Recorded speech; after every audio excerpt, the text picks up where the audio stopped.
So, Ben, in your book, you had a few essential points for people, like don't fire your team when you come on board. If you had to boil it down to just as key pieces of advice, what would those 3 to 4 things be?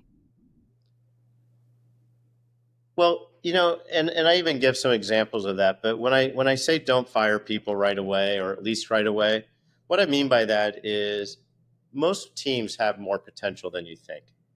And if you can clarify the direction and you can co-design on where how you want to shift, and you give a people chance to rise to that, in my experience, most will. And the ones who don't, oftentimes also what I found usually opt out.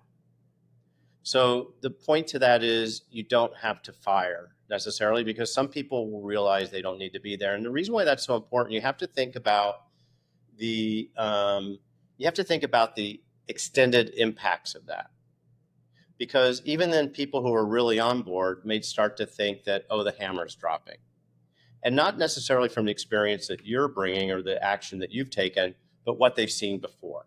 And I think too often many leaders forget about the compounding effects to the actions they're taking beyond those alone.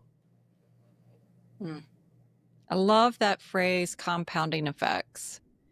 And it balances on the positive side too, that you were talking about earlier of being an empathic leader, listening more than deciding, going in to understand and with being curious.